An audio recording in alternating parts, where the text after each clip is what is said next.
What's going on, guys? Welcome back to WWE Network and Show, where I, Graham G.S. and Matthews, break down all the original content I watch on the WWE Network and on Peacock. And ahead of the Royal Rumble in mere hours, we're talking the January 29, 2022 edition of Talking Smack. And usually I break down Talking Smack on Sundays, but because this episode had entirely to do with the pay-per-view tonight, we're reviewing it today and probably watching Broken Skull Sessions and breaking that down here tomorrow with Becky Lynch. We got a special guest here today. I don't know for the first time, but definitely one of the few times. Joining me to help me break down and add some extra analysis, Jerry Lawler style, is Alexis here in my Talking Smack review. Alexis, how are you? Do not compare me to Jerry Lawler ever again. Making a surprise appearance, hopefully like Lawler in the men's Royal Rumble match tonight. Byron Saxton? No. Why not Booker T? One of those two. No. So we do have the Royal Rumble tonight. Obviously, you're excited for it. I'm so excited. I'm counting down the hours. It's like Christmas. I'm looking forward to revisiting this after the show is over and watching your disappointed face rant about how X, Y, or Z won the Royal Rumble matches. This happened. This person came back. This person didn't come back. I'm looking forward to that. No, here's the thing, though. Even though there are going to be things that I don't want to happen, like Sasha Banks winning, for example, I'm already expecting her to win. It's not going to ruin my night. Like, I'm not going to sit there and be like, oh my God, I hate this pay-per-view. It sucks. Like, I know it's going to be fun. I'm excited. No matter what happens, I'm not going to bother letting that, like, dictate the rest of my night. It's a good mentality to enter the event with tonight. But like I said, today we're talking Smack for January 29, 2022. As always, being hosted by Jackie Redmond. Joining her this time, Matt Camp going MIA this week. Don't know why. Joining her Maybe instead. He's at the tennis court. I don't know why he'd be at the tennis court, but what's his name? Scott Stanford. Scott Stanford joining Jackie Redmond instead. And their very special guest, Kane, former Royal Rumble winner, but an 18-time Royal Rumble combatant, joining Jackie and Scott here on the show to break down Talking Smack, or rather SmackDown, from Friday night. So to start the show, they ran down the biggest headlines, including the return of Sasha Banks, which they surprisingly didn't spend too much on. Didn't spend too much time on. Sasha Banks was not here on the show. We didn't hear from her following her return at the beginning of SmackDown last night. They did talk about Naomi and Sonya before recapping the Sheamus and Ridge Holland versus Cesaro and Ricochet tag team match, which was won by Sheamus and Ridge Holland. Redmond calls Sheamus and Ridge Holland a force to be reckoned with, which I agree. I just got done talking about this in my SmackDown audio review from earlier. But Sheamus, I think, has been undefeated all 2022 long. He won essentially a handicap tag team match on the day one kickoff show, which was a rematch of this match with the original encounter, beating Cesaro and Ricochet on his own. He beat Ricochet recently, twice, I think, on SmackDown. So Sheamus is rolling, heading into the Rumble. I don't think he's winning, not by a long shot, unfortunately. No disrespect to Sheamus. We spoke to him earlier this week here on the channel. I don't think he's winning, but they are definitely still a force to be reckoned with. So we hear backstage from Ridge and Sheamus. Holland says he's been waiting for that opportunity to put Ricochet back in his place since Ricochet injured his nose back at day one earlier this month. He dedicates the win to Sheamus, the tag team win. Sheamus says he's dedicating his Royal Rumble win tonight to Ridge Holland, if he were to win, which he's not. But today does mark 10 years since he won the 2012 Rumble, also in St. Louis, so that is worth keeping an eye out for. And he said that win, that tag team win on SmackDown, proves that Ridge Holland is a future world champion. Would you agree with that assessment, that Ridge Holland is a future world champion, or is Sheamus just blowing smoke up his ass? Honestly, if they do it right, I think absolutely. But I think there needs to be time for him to get there. I don't think that's going to happen anytime soon. But I think so. He's got the look. He can talk. He can wrestle. He's pretty cool. So I think so. Maybe with a bit more seasoning, and they need all the stars they can get. So hopefully, if they can continue to build them up properly, he will be at that level in due time. They also talk about Naomi and Sonya Deville recapping the end of that match, the post-match where Naomi announced that she will be in the Women's Royal Rumble tonight, as well as Sonya Deville. And I'm not really sure why Sonya felt that announcing herself would put would spoil Naomi's plans. I mean, they may not even interact. I'd find that hard to believe, but that was a little weird. But back to the studio, though, they do hype up the Women's Rumble for tonight, all the potential surprises, all the notable names that have already been announced. Stanford says that Naomi got revenge at a cost. And again, they make it sound like, she beat Sonya clean, but then Naomi, as a result, got taken out of the Women's Rumble. Like, she's still in the match, but now Sonya's in there too. I mean, if she beat her clean and she proved she was better than her, and then she's not coming out at number one, Naomi could be fucking 30 for all we know. So, I mean, that was a little weird. They also did replay the Nakamura and Rick Boogs versus Jinder Mahal and Shanky tag team match that was won by Nakamura and Boogs. they're getting all the filler out of the way here because this shit didn't really matter at all. We heard backstage from Rick Boogs and Nakamura. Rick Boogs says that his batteries are charged going into the Royal Rumble tonight. Recalls kind of feeding off the crowd when he picked up Shanky and slammed them down, as Pat said, I think, like Andre the Giant and Hulk Hogan from WrestleMania 3, which is a stupid comparison. I'm not really sure why he would say that. But he talks about that, and then Nakamura gave him some Rumble tips, and that was about it. Boogs did relate his Rumble experience coming up, his first Rumble, to his college wrestling career, and he says that tonight the Boogs cruise is set in sail. Any chance that Rick Boogs walks out tonight the 2022 Royal Rumble winner, Alexis? Are you really asking me That's that? a serious question. Absolutely not. Absolutely not. No. Well, I don't think so either. The Boogs cruise... I like him, but no. Yeah, no. The Boogs cruise is going to sink on Saturday, so that's what it comes down to. They also do hype up the men's Royal Rumble featuring Nakamura, featuring Boogs, and 28 other men. Then we get hear from Kane a little bit. They finally bring on Kane to add his analysis to the Rumble matches and some of the big matches at play right now going into this pay-per-view. He says that you can't really prepare for a Rumble match because there's a lot of dynamics at play. He mentions that the match being rather that it's every person for themselves. And with the men's match this year, it's an open field. He says that it's hard to predict, but gun to head, last minute predictions, bold predictions here from Kane. He says that he's got Orton for the men. He's a big, Orton fan. Orton winning in his hometown of St. Louis tonight, and Bianca Belair for the women. So some interesting picks there from Kane as far as the Rumble matches tonight. Your thoughts, Alexis, as we go forward here. Your predictions for tonight's Rumble matches. I don't think we've discussed this on air yet. Oh boy. See, the problem is, I feel like it could go so many different ways. In terms of what I realistically think is going to happen, I think Sasha or Bianca could win for the women's. I really don't want Sasha to win. I despise her, but it's fine. The men... I really don't know. I mean, Brock, and then I really don't know. Orton is not a bad guess because it's his hometown. He's a huge star. He's popular. But I could really see it going any which way. I mean, especially if Brock loses the title, he's probably gonna win. Yeah, he's my pick. Yeah, and I don't think you're wrong for that at all. I think you're probably right. But if he wins and he retains, I have no idea. In terms of who I want to win, I would say somebody like a Bobby Lashley or somebody that's like a little bit of an underdog, but Bobby Lashley's not really an underdog, but somebody that has that kind of momentum but can also be even bigger. And in terms of the women, obviously Rhea Ripley, I think she deserves it, and I think she would be perfect for that. But I could see it going anyway. Yeah, I agree. There's a lot of potential picks there. I would say more so with the women when it comes to Bianca, Rhea, even Alexa Bliss. You got to throw her in there. Or honestly, Charlotte could win. I mean, it's stupid, but she totally could. Sasha as well, as you mentioned. Yeah, but, Sasha. Maybe Charlotte Bayley comes back. Yeah, maybe. Maybe. Bayley. Maybe if Bayley were to be there, Ronda's a distant. What would you say? 6th or 7th? I would say. Yeah. I don't know who else even is there. There was someone else I thought was on my mind. I mean, for all we know, maybe Lita wins the whole thing. Honestly, that's another one. Lita was another one. She's a dark horse. She is a dark horse. You're right. She's been pretty prominent on TV, so I don't think that's too far off.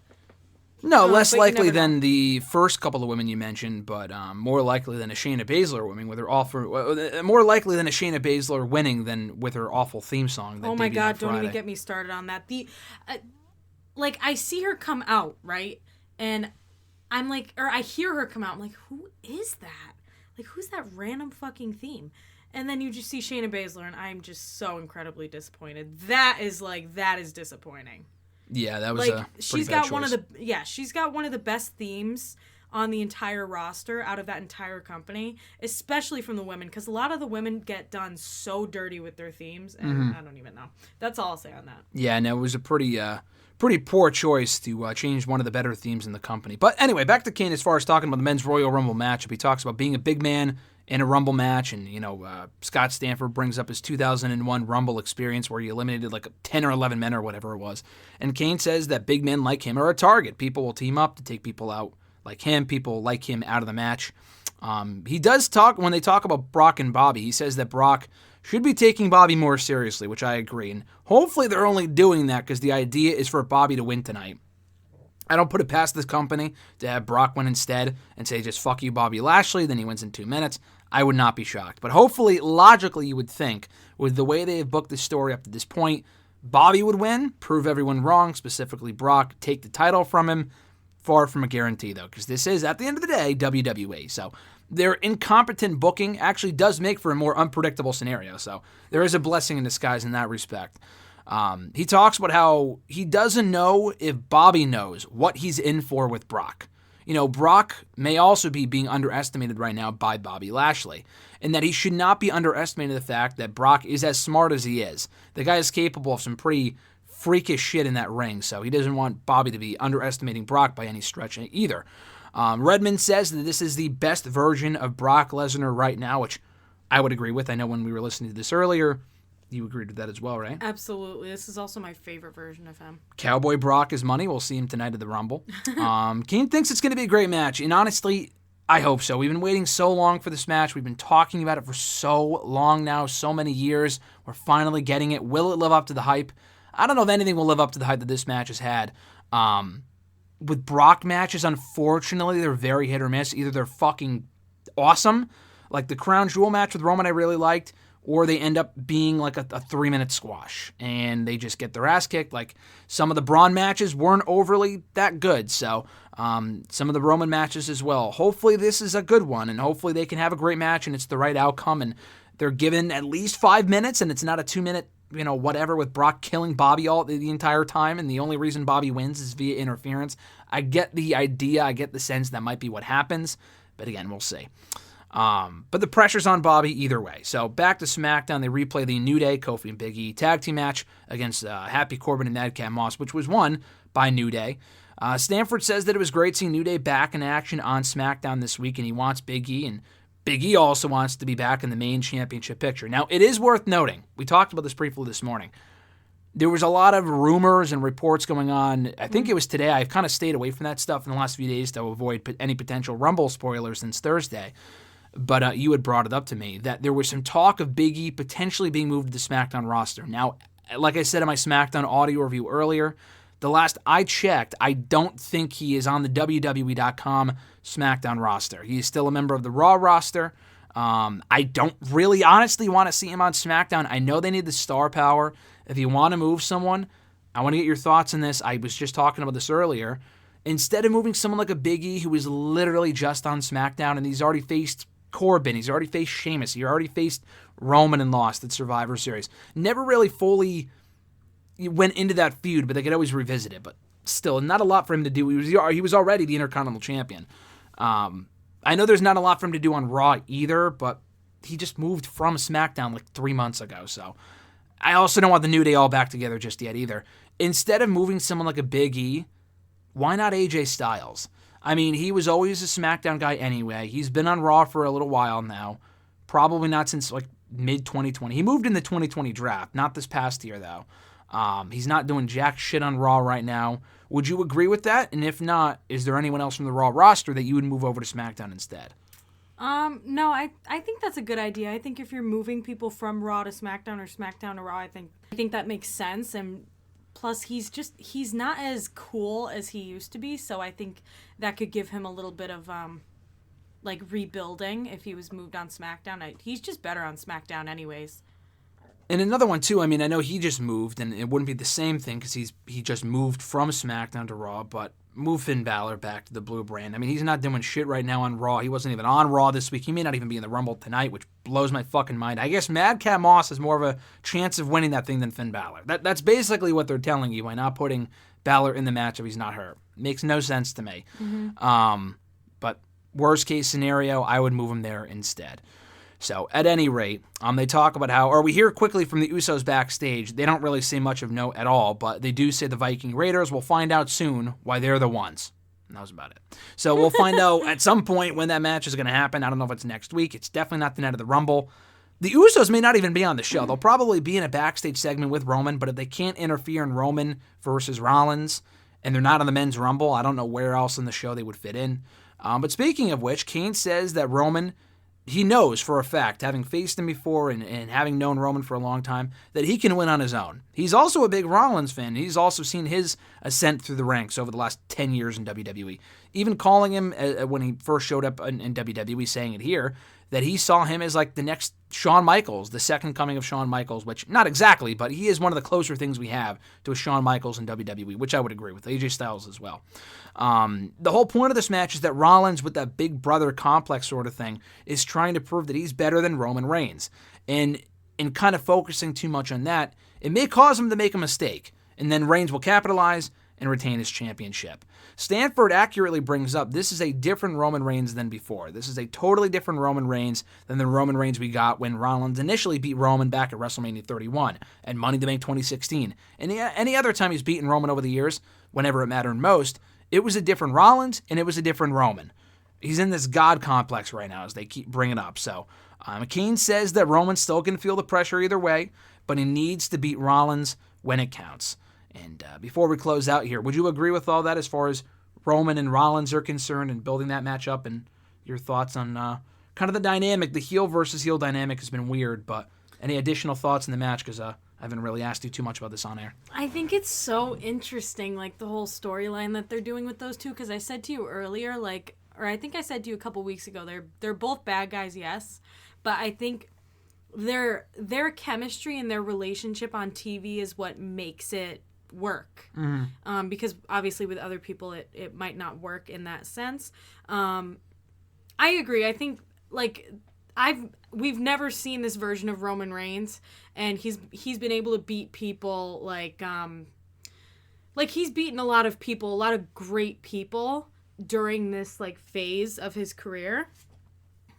So I think he's definitely going to retain. And yeah, I really like the feud. I hope it lasts a little bit longer, and I really hope they do more stuff like this, and they pull more things from the past, because when they do stuff like that, it ends up being most of the time great, you know? Mm-hmm. So I hope they do more stuff like this with more people, because it makes for really good TV. Who's your prediction? To win? Yes. Yeah, I said Reigns. Okay, Roman. Yeah. All right. We'll see. I don't think the feud will continue. I mean, they do have another pay-per-view between now and WrestleMania, that being Elimination Chamber. That's a possibility as well. Rollins is another one. They could always move him to the SmackDown roster if they wanted to. I mean, I wasn't really in favor of moving him back to Raw in the first place this past year. Yeah, sorry to cut you off. He's another one that definitely should have been moved back to SmackDown. He really shouldn't have been put back on Raw. It was just completely pointless. Yeah, no, I don't really know why they did that. They really hurt the SmackDown depth chart with that one. And the people they did gain, like a Drew, he's not here right now, and Jeff is gone. So I mean, where's Ali? Is he on SmackDown?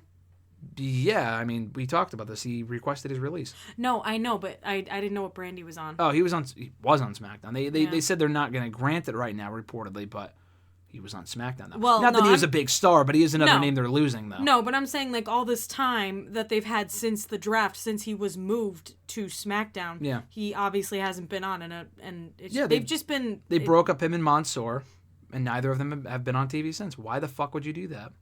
Makes no sense. But anyway, we'll close it out here. Kane said he was excited for WrestleMania, or excited rather for the Rumble tonight, as we all are. He mentioned that it does kick off the road to WrestleMania, and specifically as forward is what he's looking forward to in addition to the usual surprises. He's looking forward to seeing what Kofi Kingston's going to do to avoid elimination. Hate to break it to you, Kane, but Kofi told me himself that he doesn't give a fuck about avoiding elimination anymore. People got to stop with what are you going to do in the Royal Rumble match? He told me this himself. It's all about him winning.